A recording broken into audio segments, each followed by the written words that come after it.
Well, here we are back here Tuesday this week. I just returned from the UFL championship game here, back talking CFL here. Week 2, let's see if we can bring in Hussey here. Internet's a little hit and go. We'll see how we do here. Jason, how are you doing, sir? Doing good, Reed. Thanks for having me as always. And yeah, happy to be here. It's good here. We got Zach checking in here. We got Chris checking in here. It's good. Caught up on everything today. Missed a lot of the excitement this weekend, although I will say we were live in the hotel lobby bar with all the UFL executives. The Professor Andrew Murray and I and Anthony Miller were there watching the BC Lions game on Andy's iPad. So just like I'm doing my work, and then I caught up on everything today. But we were literally like Russ Brandon sitting there, Moose Johnston is sitting there, and we are watching the BC Lions really kind of hairy win there, and we'll talk about that. I don't think it was maybe as decisive as we wanted, but overall, what do you think CFL Week 2 here? It seemed like some pretty exciting games. Yeah, I don't think there's been a bad game this year so far, and I mean, you can't really say that about the previous couple of seasons, so I'm really excited to talk about it today. Yeah, it's good here. So I thought just first off here, we got Tim Chepik in here as well. So we'll probably try to switch back to Mondays here. I think if we can, obviously traveling back yesterday and Jason being really nice at working out with schedules. Make sure if you're new, like and subscribe. We gave away a bunch of tickets to the UFL championship game. We'll do the same for the UFL kickoff if we get that for season tickets. And we'll do jerseys and stuff. We gave away a Doug Flutie one at some point. We can get some Royal Retros jerseys on there as well to get that away.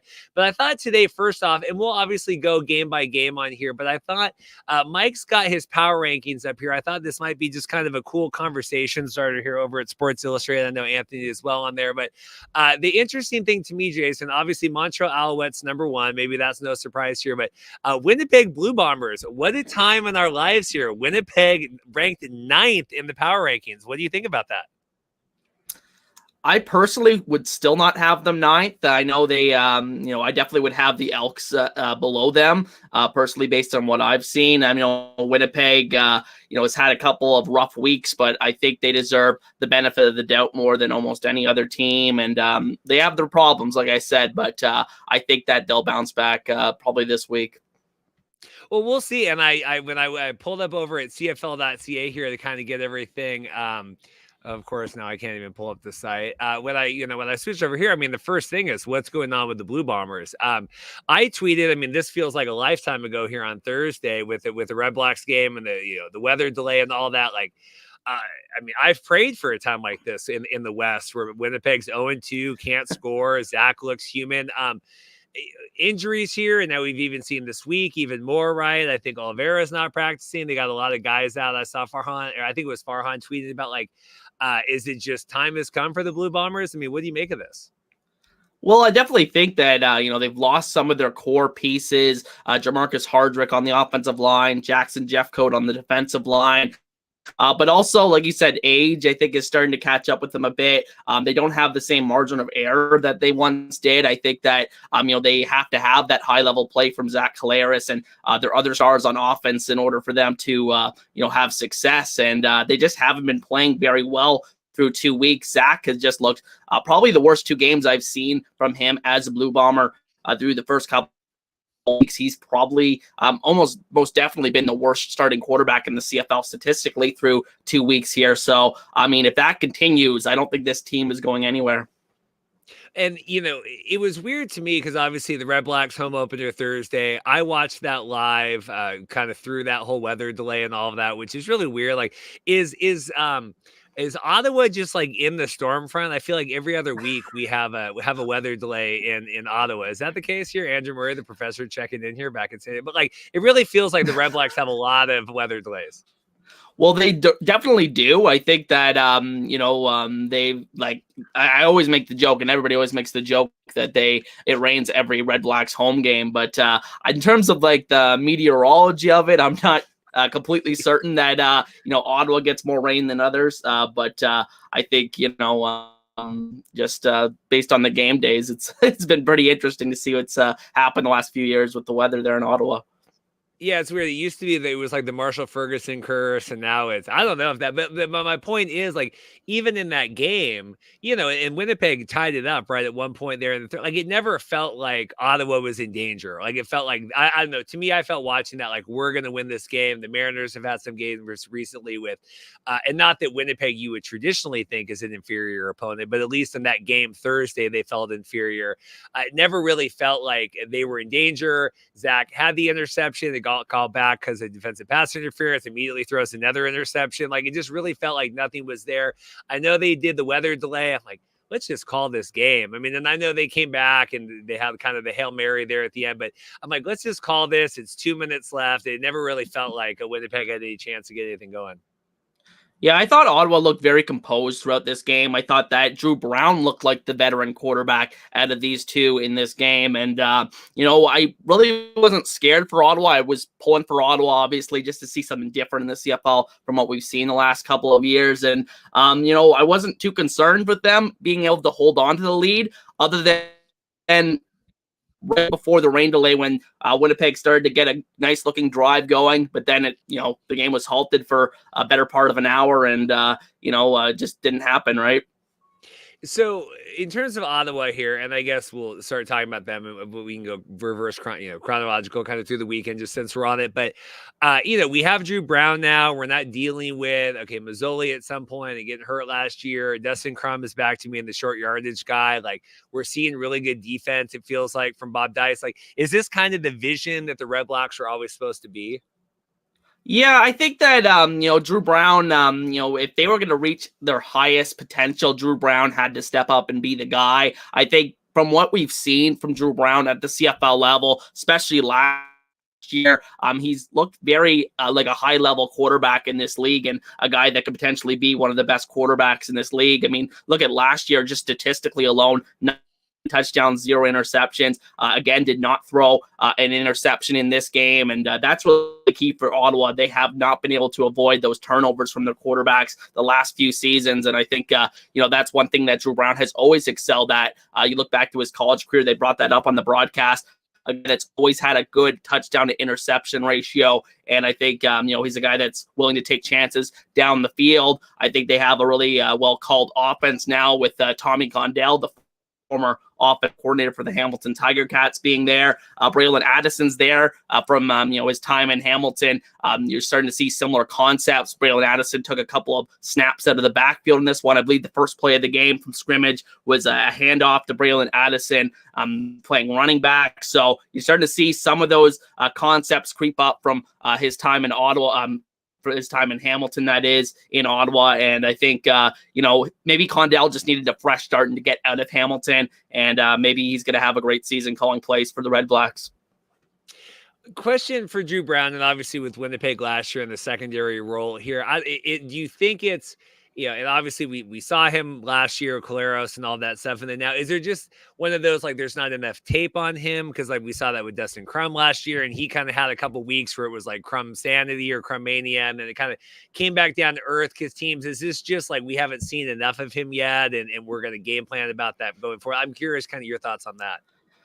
Yeah, I mean, I would say no. I think that he's probably going to be one of those guys that's going to be able to overcome it because the level of play that we've seen from him has just been so high, and he's just doing the right thing so consistently. But you never know. You've seen a guy like Jake Mayer, who I think we both were very high on before last season, really come back down to earth after he hit that 15 starts or so threshold, and like you said, defense has got tape on him. So I think at the end of the day, we'll have to wait and see if that's the case for Drew Brown.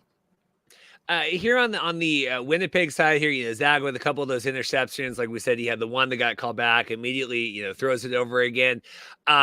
Even like penalties, right? Big Hill took a penalty. I felt like didn't he miss week 1? I felt like maybe he was trying to kind of like make up for lost time here, getting a little excited there, and that they waved that off because it was such a far completion. But I don't know. It feels like Winnipeg.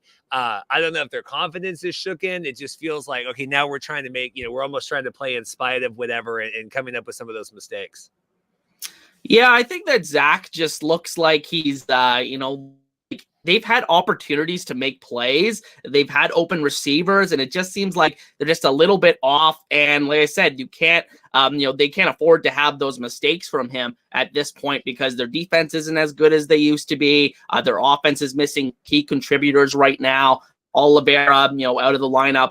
Johnny Augustine's a good player. I like him as a backup running back, but he is no Brady Oliveira, and it was quite clear to see that in this one. Really, they didn't trust him, only the 7 carries in this game. So, I think going forward, they need to get healthy. Kenny Lawler's going to be out for a number of weeks still, based on his injury. So, it's going to be very interesting to see how these next few weeks play out because I believe they have BC this Friday. That's going to be a big measuring stick game for both clubs, really. With I think both of those teams have looked a little bit shaky in the early going here, and then I think Winnipeg has Calgary the week after that, if I'm not mistaken. So a couple of big West matchups coming up for the Blue Bombers, and they hope to avoid that 0-4 start.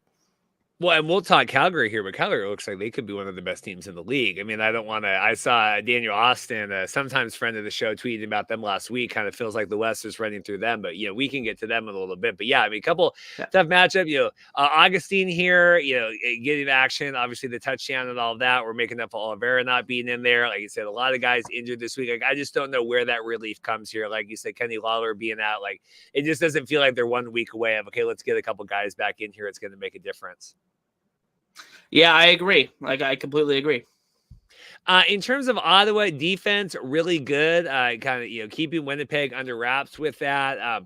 We see Dom Rhymes here coming off of the Lions last season. Anyone else stand out for you, surprise you? Because it just, like I said, we've seen like the Bob Dice kind of coach team here the last year and year and a half where we took over the interim role. Like feels like defense is playing up. Feels like they're kind of a force to be reckoned with now. Yeah, I think I have to point out Reichwell Armstead, who, I believe he was a 5th-round pick or something like that of the Jacksonville Jaguars a few years back. A big, powerful running back. I think that, there was one play where it looked like he ran into a bunch of bodies right in just a basic halfback dive play, and he broke out of it and made a big play out of it. Just a lot of tough running him in this game, and if they can have that element, because they lost Devontae Williams in the offseason due to a season-ending injury, I think if they can have that production from the running back position, it will do a lot of good things for Drew Brown in that offense, and I think his performance was noteworthy. Curious what Ottawa does, right? Mazzoli's still on the mend, coming back, I presume, at some point, but like, is Drew Brown playing his way into just kind of keeping the role here? I think he has a pretty long leash. I think that, even though those other 2 guys have starting experience, most notably Mazzoli, you can't really trust him at this point, even if he gets on the field to stay healthy. So I think you got to, roll with Drew Brown, at least give him like a handful of weeks to really what he can be at the CFL level and, get over that, that 15 start threshold. I think, how many games he started now in the CFL, like less than 10 still. So I think it's going to be very interesting to see how that plays out. Dustin Crum, I don't think that's really an option, even though we saw him start a number of games last year. I think that's a team that, similar to Edmonton, it doesn't get talked about as much as Edmonton, but they need to win right now. And I think Drew Brown gives them the best chance to do so. Yeah, they had a lot of the talk. It was the 10-year anniversary of kind of the team returning to Ottawa. Okay, we're playing against Winnipeg. We had played against before. Do you feel like this home win, like you said, season now, trying to get people excited about this? It feels like we're trying. I don't know. Like I've said for a couple of years here, like I don't know what it looks like to be an Ottawa Redblacks fan right now. I don't know kind of what lineage you have for that. Say for it feels like a fortune ago, Grey Cup that they won. Like it feels like this is kind of a time where we got to get this team going. Well, I hope so. I hope that this team can, I wouldn't even mind, it's sacrilegious to say as a Ticats fan, but I wouldn't even mind if they had a good season this year, and the Ticats had, they seem like they're trending towards being a bad team this year. So I think, Ottawa, I think, I would be happy if they had a good season this year. And but I've been fooled before by them in 2019. I believe they started 2-0 and then lost 15 of the last 16 games. So, I've been fooled by them before, but, it was a good start to the season for them. Yeah, it's good. It's good to see some of these teams that we'll talk at Edmonton here coming up. Some of these teams that maybe you hope we're going to be better, but didn't. But good for the crowd here sticking out. I don't know how many people actually stuck around through the weather delay and all that. Do you like that new rule that like, okay, if it's an hour, if it's after, was it partway through the third quarter, then we can call it if it's up, and if it's tied, it's going to be a tie. Do you like that? I think this was the first input. If I could say that word, implementation of it this year.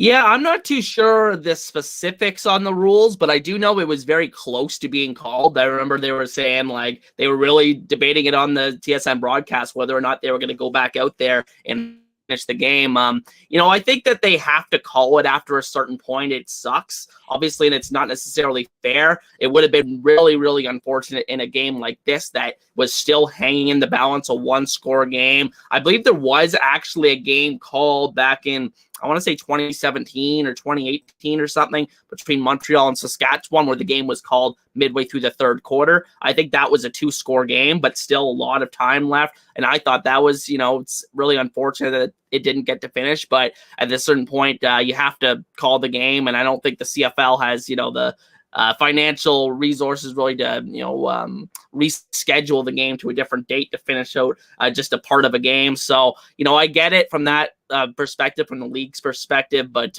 it's unfortunate if it ever comes to actually canceling the rest of the game. It feels like, they really stretch it out. And I will say, very rarely do I get to watch like CFL live. A lot on the weekends, it's catching up. But it did not. It struck me as ironic that Thursday I'm sitting there, I have my laptop pulled out to watch the game. And I'm like, oh, great. It's a weather delay for an hour. Like this is, but it is what it is. Like I said, shout out for that. Anything else? I'm looking at the standings here, but it's good to see, we'll talk Hamilton, but it's good to see Ottawa at least alive here. Jen is excited about it. I feel, maybe, better than I certainly did last year, kind of with Ottawa. I can't remember what the week that, Mazzoli went down, but I don't know. To me, I feel like the arrow is pointing up right now for Ottawa. Last thoughts on that? Do you feel that way? And anything else from this game? Yeah, I mean, I think similar to Winnipeg, what I was saying before, I think this week's a measuring stick game for Ottawa as well. They play Montreal, obviously defending Grey Cup champions who are looking very good themselves. If they can go into Montreal, and that's Montreal's home opener, I do believe, and win that game, I think we can safely say that this team is vastly improved over a year ago. Yeah, big. I'm looking ahead here. Yeah, big East Division matchup here coming up. I mean, Montreal is looking firing all season this year. Let's get over. I'll get the game pulled up here, but we had the Montreal. Speaking of going into Edmonton here, I will say first off, I felt like I was watching the USFL game. I'm just gonna say, not a lot of people in the stands. Holy God. And I understand that Edmonton is in the Stanley Cup playoffs, and they lost there. They rebounded Saturday and won 8-1. We were watching that at the bar alongside the BC Lions game. I had the Texas Mariners game on.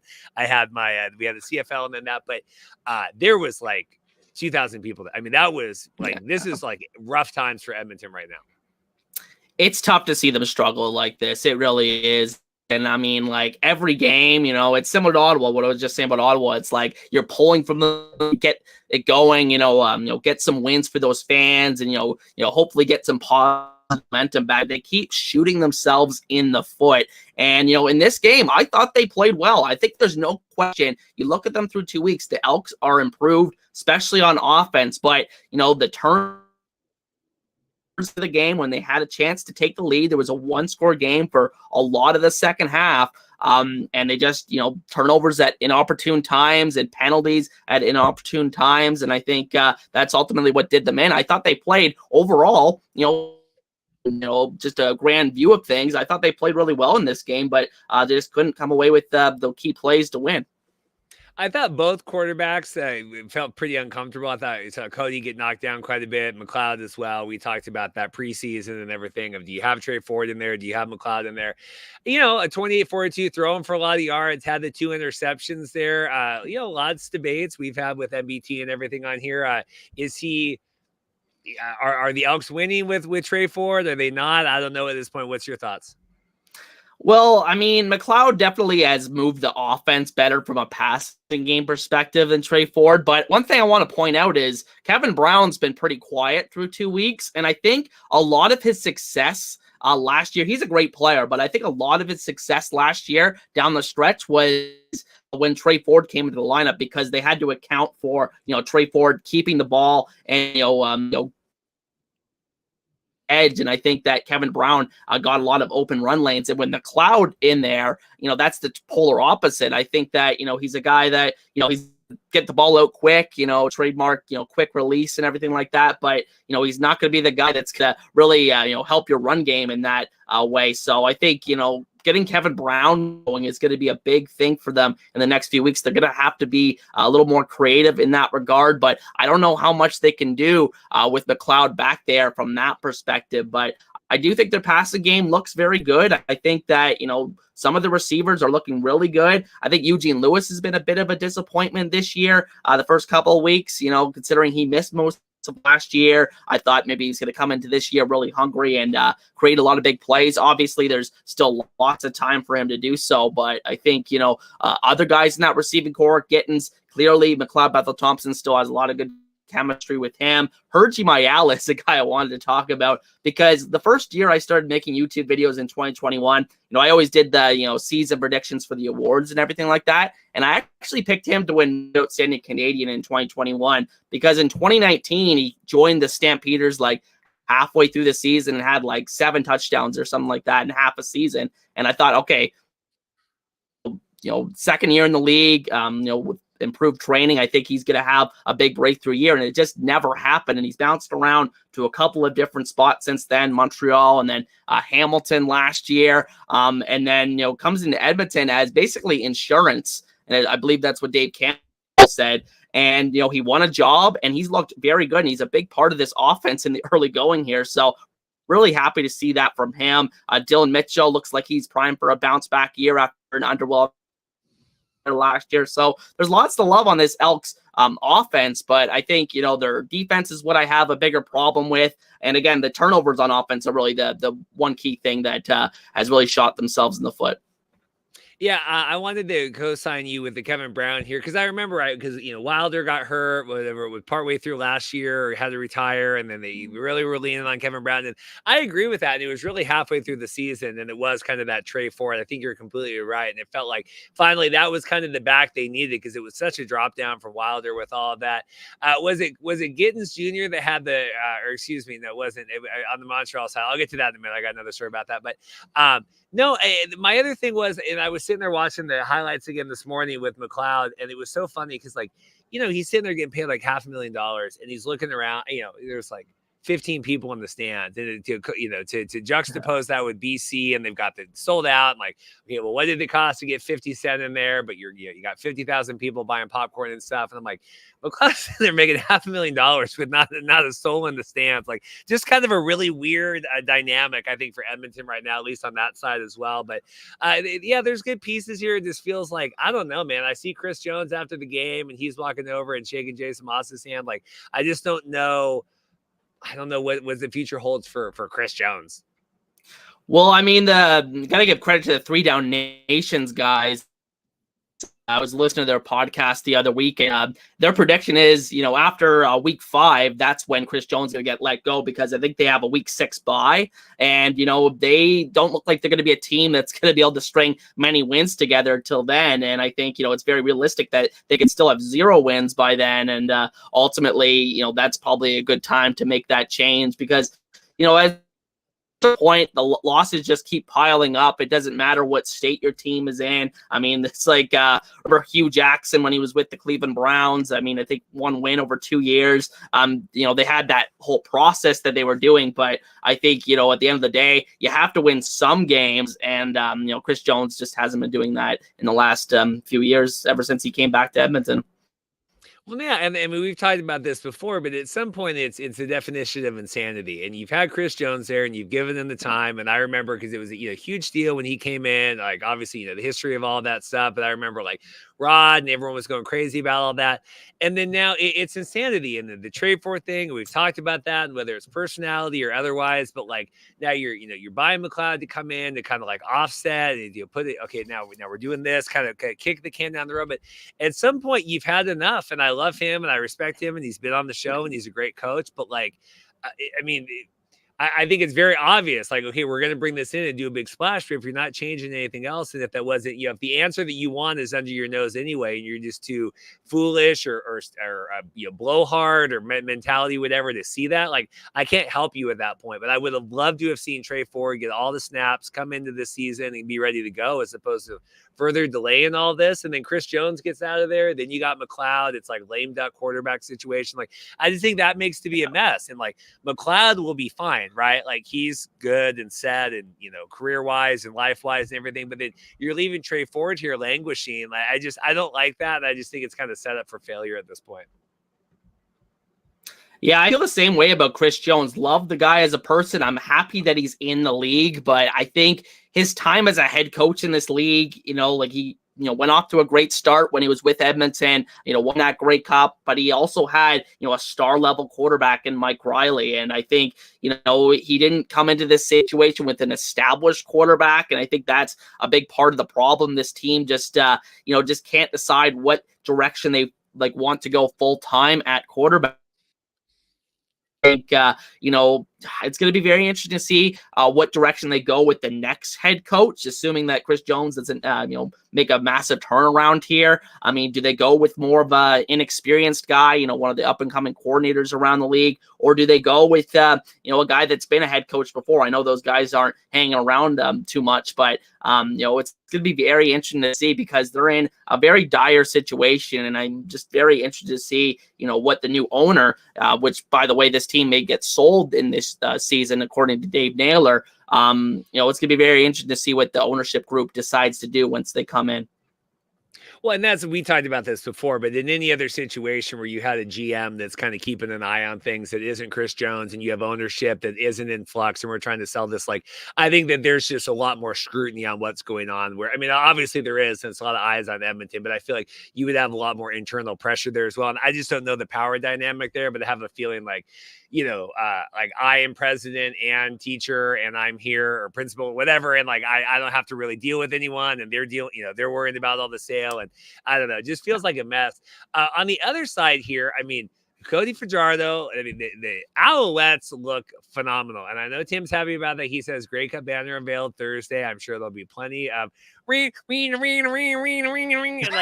that, I'm sure that'll be fine. But I mean, Montreal Alouettes look like the best team in the league, right? I mean, I know Mike had them number one, but I would co-sign that. I mean, the Alouettes number one team by a mile right now. I really don't think they have a weakness when I look at them through 2 weeks. I think that, if anything, last year, I think Cody Fajardo's just ceiling was the weakness for this team. I thought that, maybe they just weren't the most explosive team, but you see it this year. He's playing more loose. He's playing more confident. He's taking the shots down the field. Case in point, the first play of the game, bomb to Keon Julian Grant, and it really set the tone for the rest of the game. And he's a guy that, now that he's had a lot of starts under his belt in the CFL, we know he can play at an acceptable level at his worst. He's a guy that's willing to take more chances now that he has that Grey Cup ring, and he's really playing like it. And I think another thing is Walter Fletcher, I think, is an upgrade on William Stanback from last year. I think William Stanback hasn't looked very good in the first couple of weeks with BC. I didn't think he looked very good the last couple of years with Montreal, getting up there in age. And Walter Fletcher, who, by the way, was originally traded from Edmonton to Montreal after having a promising debut with Edmonton. He looks like an incredible running back and a great fit for this offense. Makes plays through the air as well as on the ground. Pretty explosive running back. So I think you pair that with, a great group of receivers, a couple really good Canadian receivers, which is always important in the CFL. Very hard to have success if you don't have, at least a couple of good starting caliber receivers or starting caliber options at receiver. And, they have that in Philpott and Julian Grant and, Cole Speaker stepping up as well. I mean, I had that concern. I said last week that they wouldn't be able to replace Austin Mack, but I think they've done a really good job of doing that so far. Yeah, Philpott looks great, as Cliffy with Alouettes Fight Deck podcast predicted at the beginning of the season. It's almost like they know that team. It's almost like they really know what they're talking about over there with the Alouettes. Yeah. But I will say, and it's such a cool situation for Cody. We've talked about this, but the Saskatchewan and all that. But I do feel like, and this is such a stupid thing, like winning the Grey Cup, but because it's so hard. But Cody is made now, right? If you're Cody. Yeah. that was the big, like, everything was against you. You felt that way, whether it was or not, but it certainly, felt that way to Cody, and you're in such a tough situation, and you go to the Alouettes and you really bet on yourself, and you're there with Moss, and you really kind of prove all the, all the doubters, whatever. You do it. And now I feel like, yeah, I can play free. Like, I'm made forever. If I never do another thing ever in my life, like, I'm a Grey Cup winning quarterback, and I had that, like, I feel like he's totally, like you said, just playing free now. And it's just kind of a different level. We talked last week on here. Cody's a very emotional quarterback, and same with VA. I mean, a lot of guys, but like, I don't know, like I said, monkey off. It's like I was in the runnings for the Seattle Best wedding stuff for a long time. And it was always like, and then I won. I'm like, I don't care if I ever win again now. I'm an award winning. Like, you don't have to deal with that. But I do feel that way. And then you have to love this with the Walter Fletcher, because they kept talking about that. Like, oh, it was with Edmonton. You got to love that. And him just absolutely running ruckshot over Edmonton all over the field. Like, well, Chris Jones, like, like, you always feel that way too. Like, because there was another guy too with Montreal that, what was I going to say here? Charleston Rambo looked really good. Julian Grant. Was he the one with that I texted you, the one arm catch that Dustin Neal said, "Oh my God, how did he do that?" Cole Speaker, actually. Oh, Cole Speaker. Yeah, I was watching on the treadmill. I had to get my Dustin Neal said, "Oh my God, what is he going? What is he doing?" But no, I mean, Alouettes look great. Like I said, Tyson Philpott, all that other stuff coming in. So they're going to have their home opener Thursday. I'm looking ahead here. Ottawa going in. Should be a big matchup. I expect Montreal to ride the emotions and, open up at home, maybe a way that the Ticats did not. We'll get to that. But what do you make here? Just kind of early preview with Ottawa going to Montreal.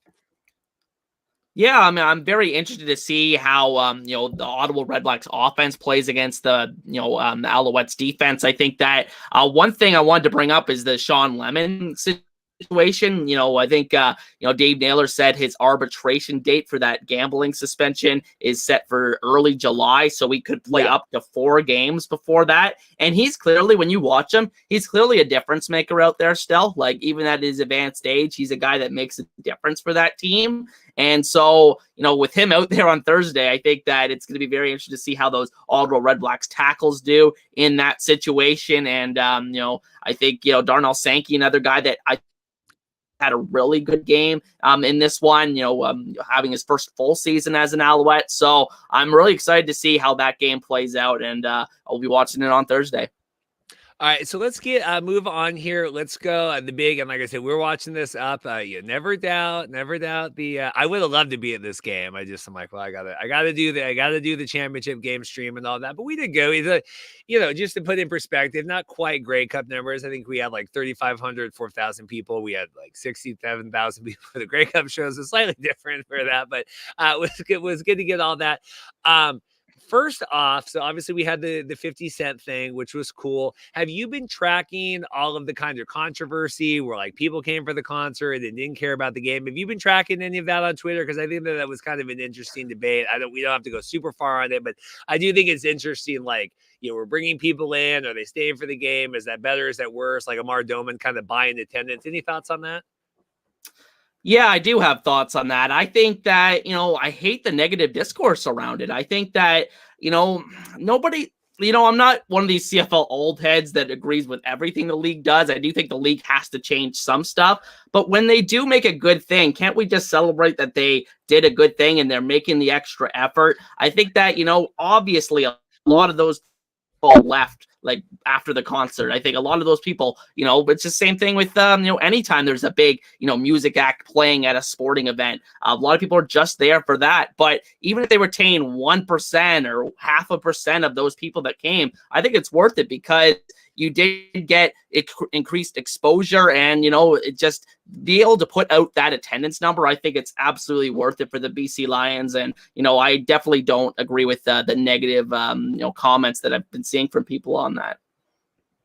My feeling is, and I agree with you, that like, you can't scream, do something, and then people do something, and then it's like, not like that. And I, Paul and I dealt with that for a long time with kind of some of the CFL online, kind of the really, really homer, like kind of the 3 down adjacent kind of there. And they're like, we want more people to cover the CFL. And then like Paul and I would talk about it, like, not like that. Not like that. It's like, well, no, that's not how it works. Right. And we deal with that with the UFL, right? Yeah. Of like, okay, we want the ding, and then I have like, well, we don't like your like, you can't kind of control the narrative the whole way across there. But I agree with you. Like, he's taking the swing, he's buying attendance. It is what it is. Can you do that every week? No. But like you said, you get 52,000. What was it? 52,700, whatever the heck it was in there. Yeah. Biggest home opener in franchise history. Like, yeah, even if you retain 1% of that, they're making it back off of the merch and concessions, kind of everything else in there for that. Like,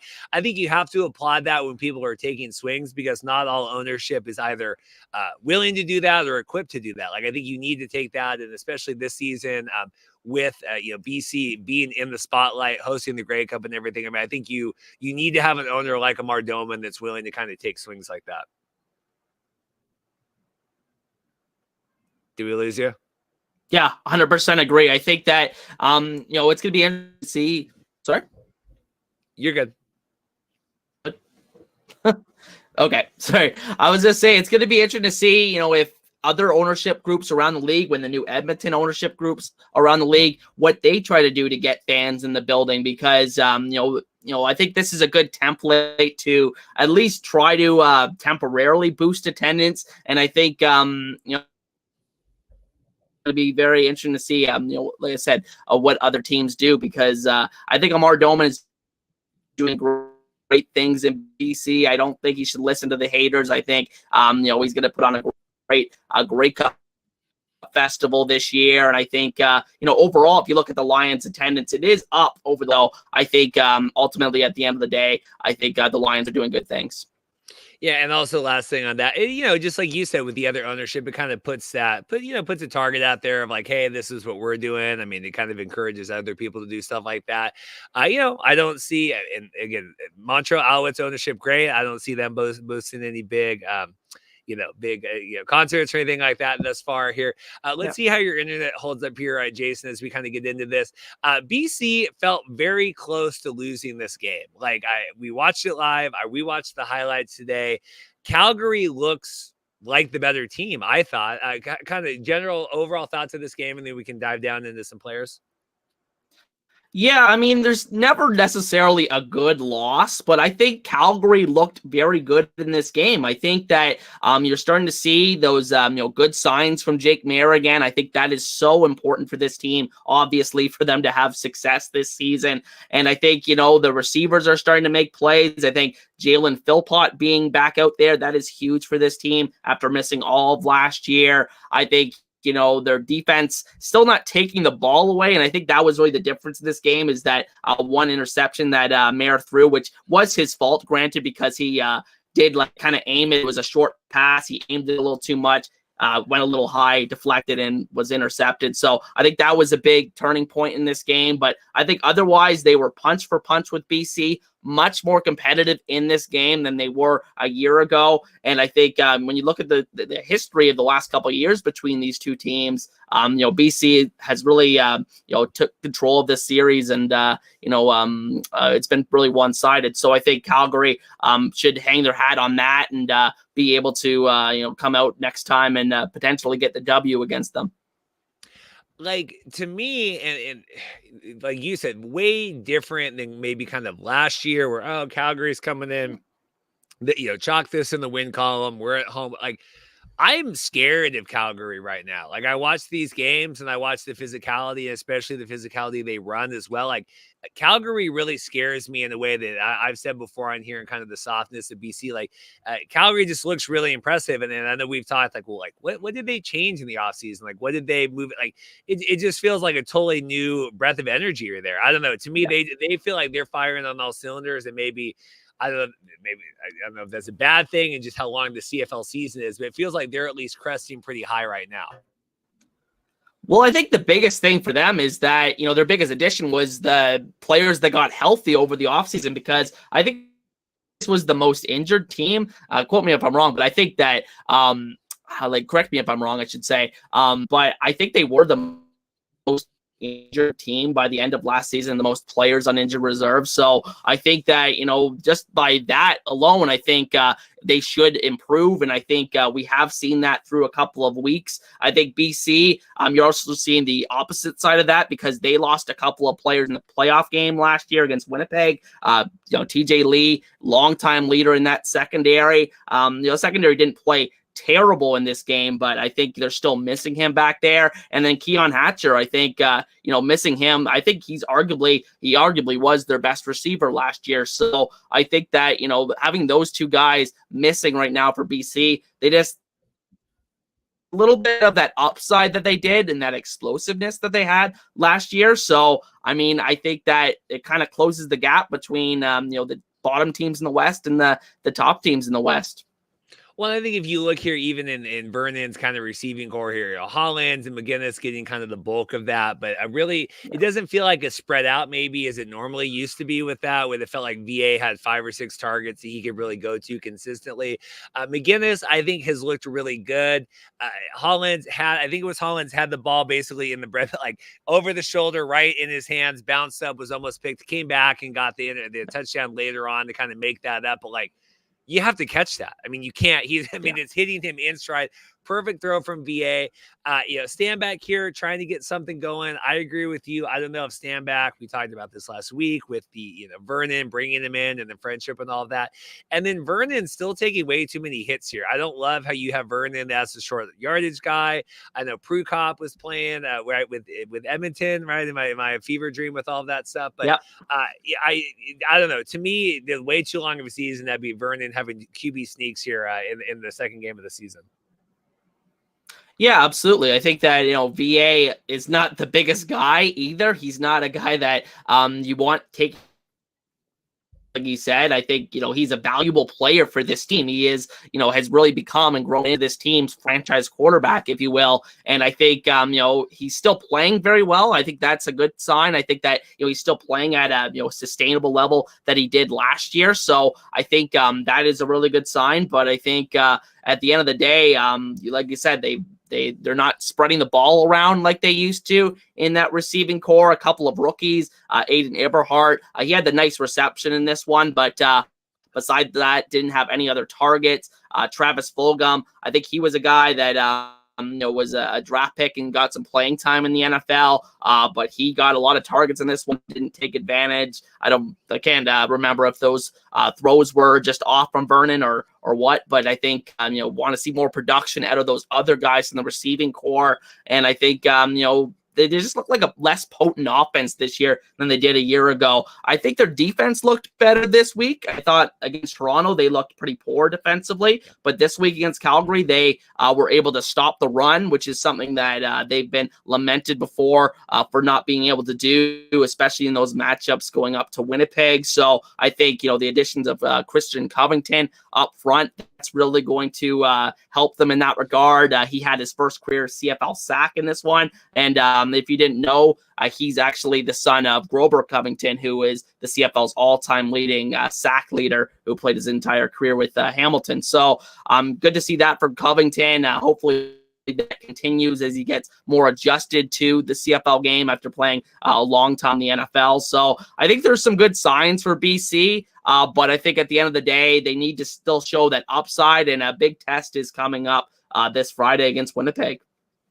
Yeah, no, I want to touch on that. And yeah, it's like the whole thing with Vernon, has had injury history, even last season, lower body injury history, foot, leg, ankle, kind of whatever that banged up. And that's his strength. Vernon running, passing, in motion, escaping, and I'm not a football coach, but I can't, where that is still his strength, and God knows how long he's going to be able to be that mobile just with age and kind of everything else, but still having that mobility. And then we're also just going to throw him into a pile of, 10 other guys. That just seems like a great situation where that's the one difference he has over a Trevor Harris, right? Even Cody, and Cody can run. Cody can get some action going, but I feel like, Vernon is a couple steps quicker and kind of more mobile than that. Just really weird to me. And you said here, coming up against Winnipeg, like, let's kick them while they're down. BC, Winnipeg's traditionally owns you, especially at home. Like, let's come in here. Let's take care of business. I hope that they step up. I mean, to me, this is a huge game. And I know it's early in the season, but start making some separation because these games are going to come back in the end. Like we talked about this all last year. Like, oh, well, like, it's going to come back to the final 2 weeks of the season. Who's got home field advantage? So go in there, kick a wounded animal. I don't know. I mean, if Winnipeg starts 0-3, I don't know which would be more surprising, BC 1-2 or Winnipeg. I mean, clearly Winnipeg 0-3, but either one, it doesn't feel like either team can really afford this loss this early. Yeah, and I mean, I was starting to contemplate, like, when we saw how Calgary was really hanging in this game, what would it be like if BC and Winnipeg started 0-2? And it looked like a very real possibility for a while there, but ultimately BC gets the win there. I think, yeah, like I said, huge game on Friday. I think that, Winnipeg, I mean, you can't count anybody out in the CFL because we did see once upon a time a 1-5 team go on to win the Grey Cup, and that was BC back in 2011.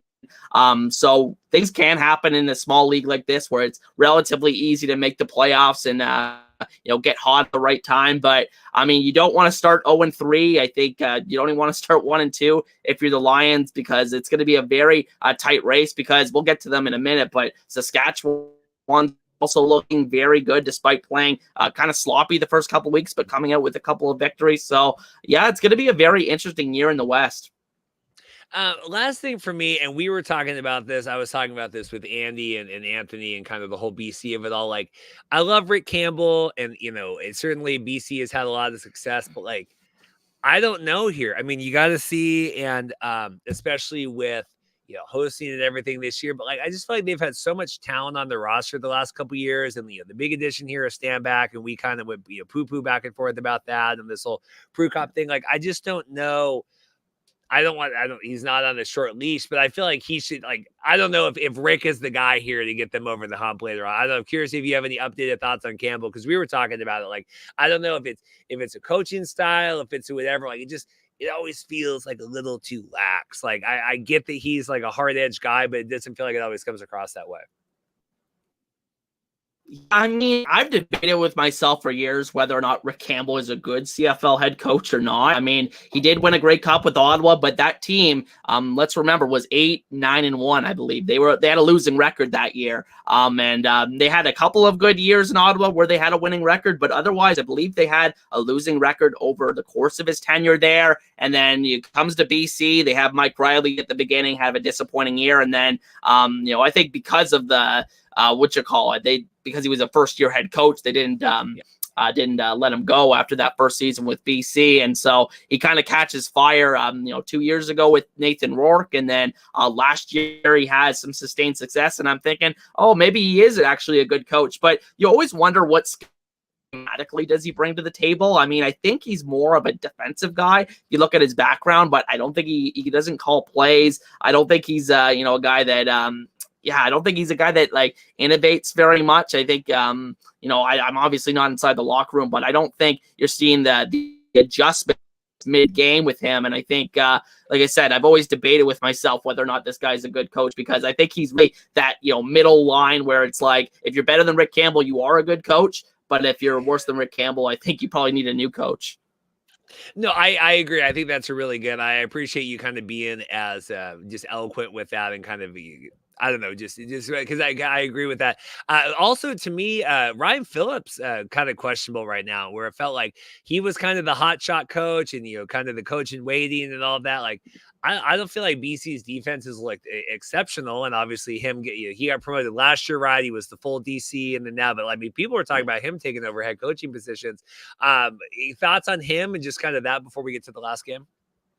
Yeah, like I said, I thought their defense played very poorly week 1 against Toronto, especially against a guy in Cameron Duke's head who had, made very few starts before that point. But this week, I thought they looked okay. I thought, nothing too concerning from that perspective. Like I said, I think they've had some changes on that team. Josh Woods is a guy that's starting in the linebacking core for them now.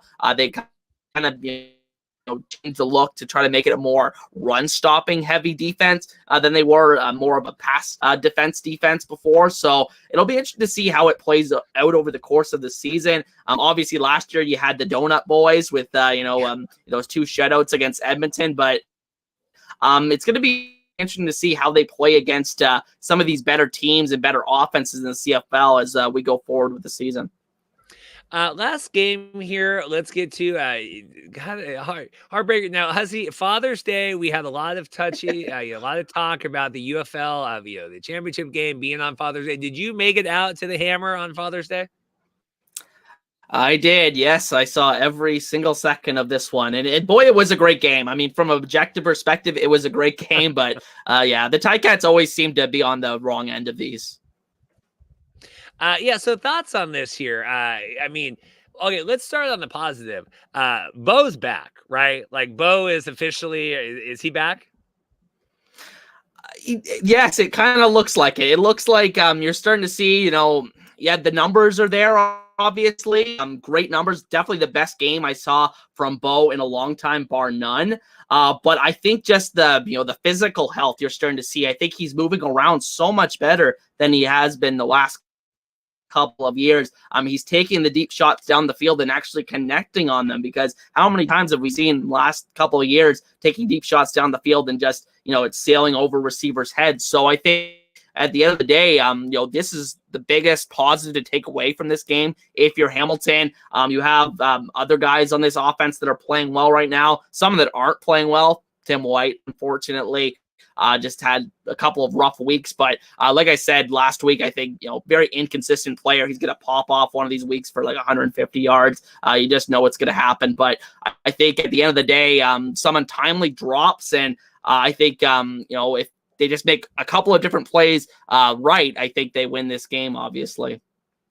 Yeah, Butler looking good, kind of running all over the field. I just to me, because we caught the last half of this game. We had just got done with the championship again. We're back at the bar with all the UFL people. We're watching the game. We knew that Saskatchewan won with a kickoff, with a walk-off kick, right? Like kind of all that stuff. But even I'm rewatching the game this morning, and I'm like, okay, I understand the Saskatchewan was this game. I don't really know how though, because it really felt like the Ticats were the better team leading up to I don't know, the last 10 minutes of the game. Yeah, absolutely. I think the biggest thing, though, is that Hamilton did not step on their throat when they had the lead. I think they just let them hang around in that 10-point range. And I think you really have to get to that, 2-score or 2-touchdown lead in the CFL to feel any sort of comfort, because even with 4 minutes left in the game, which I believe that's when Saskatchewan, scored their, first points to get it back to, not first points of the game, but first points to cut the deficit to 7 points. And then, you can get a quick 2-and-out and get the ball right back in the CFL. So, you really don't need much time to make some, make up some ground, I think. And Saskatchewan really did that. And we'll get to them, but they look really good offensively. I think that, Trevor Harris, I mean, for what it's worth, 2 weeks into the season, probably the MOP front runner right now. But like I said, long way to go on that one. But Reed, your take from the preseason is not looking too good with Trevor Harris. But it's not looking good. But I wanted to talk about this because, and I saw Hodge going crazy about this as well, like the penalties that the Riders are facing, and we got a penalty problem. Like they're 2-0. Like who cares? Yeah, I mean, these are the type of things you can complain about, but at the end of the day, what really matters, like you said, 2-0, and I think, like that's kind of the scary thing about them is that they haven't played very, clean football through 2 weeks. They've had some turnovers. They've had a lot of penalties, like you said, leading the league in penalties. But at the end of the day, and obviously they've had to come back from multiple deficit, double-digit deficits 2 weeks in a row.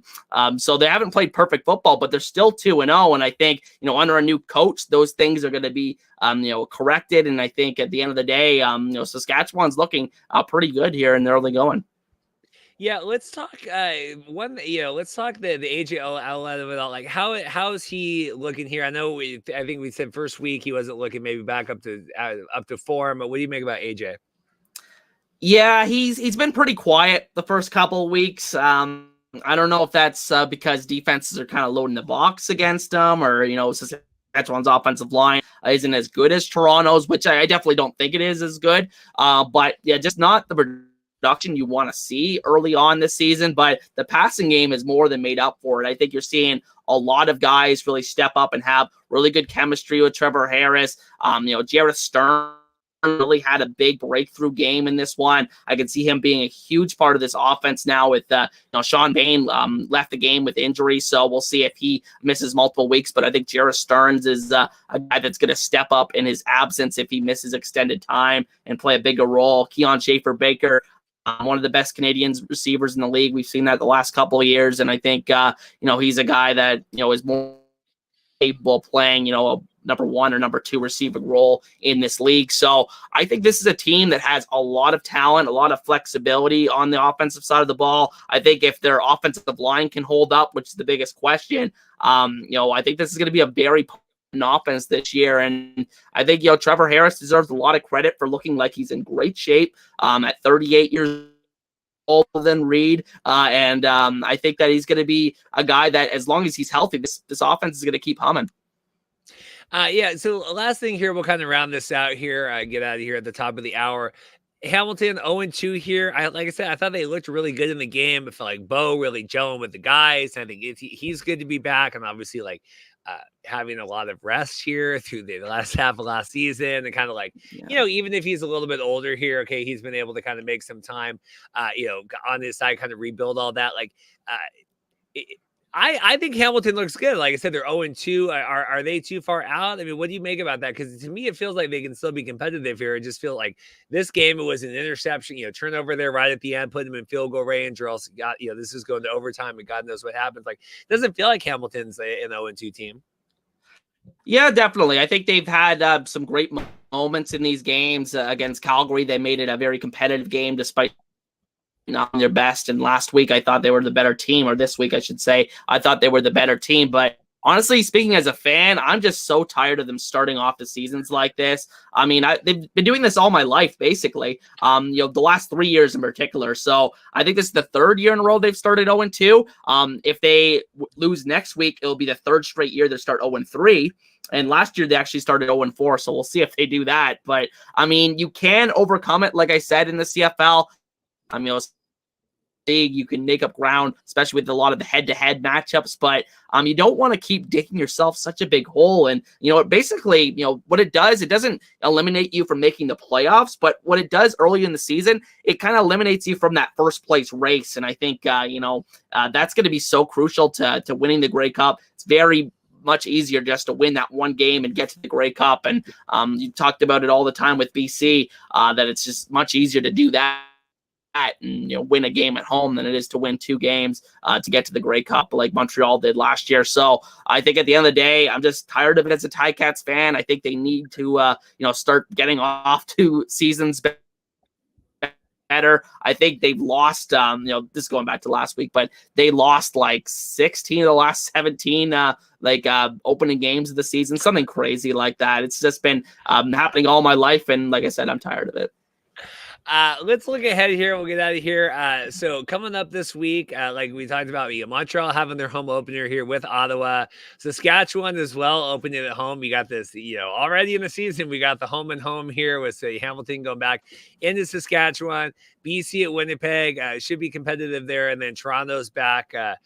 I predict a third loss for Edmonton. Toronto looked really good week 1 here. Any other thoughts looking at these games coming up? I know we talked Montreal and all of that and BC, but, Hamilton running into the buzz. I mean, Saskatchewan, let's say they repeated at home here. Could 0-3 for Hamilton not going to be good? Yeah, I mean, let's not talk about that game. Let's talk about Edmonton, Toronto. And I think one thing I'm looking at in this game is McLeod Bethel Thompson's return to Toronto. I'm sure he'll be have a warm reception, given that he gave a good 5 years of his career there, and obviously was a huge part in that 2022 Grey Cup winning team. So interested to see how he plays in his return to Toronto. Definitely do not expect the Elks to win that one, given that Toronto is an incredibly hard place to play. Toronto's coming off the bye this week, so it's going to be a tough task for Edmonton to win that game. But Edmonton has looked intriguing, I'll say that, the first couple of weeks. They definitely look a lot more entertaining than they did at points last year. So we'll have to see if they can string together enough plays to keep it competitive in Toronto. But looking forward to that game and all of these games next week. Well, there you go here. Week 2 in the books. Should have UFL insider Mike Mitchell on for Friday's episode. Will be an abbreviated just Mike this week. I got to travel across the mountain on Thursday night to do some work on Friday over in Spokane. We'll do that with Mike. And then Jason and I will be back next week for our CFL Week 3 recap. And then I will start getting some player interviews at that point once we're back from the UFL Championship. And all of this stuff, I'll get back on the horse. We'll start getting that stuff going here for the Friday episodes now that we're done with UFL coverage. Jason, anything else before we get out of here? No, I just wanted to say that it's looking like a great season this year. I really am, very optimistic about what we've seen so far, especially from these quarterbacks. I think, Zach Collaros has been the worst of them, and I think, there's a good chance he rebounds. So I think at the end of the day, that's a great sign for the league and this season going forward. Well, and I agree. And as someone that has covered the UFL here, the last couple of weeks of the season were pretty dull, just with teams being locked up and kind of positioning and certain teams being out. Beginning of the season, I do think even the teams, like we talked with Hamilton, like even the teams that are struggling right now, I think have a lot of upside to look at. Or you have teams like Winnipeg where you're like, Jesus, what the hell is going to happen here if they're 0-3 or 1-3 or 0-3 or 1-4, whatever. So should be interesting that way. Be subscribed on here. Appreciate everyone checking out. Chris with a lot of comments as always. Appreciate it. And we'll see you guys next time. Let's get out of here. Thanks, guys.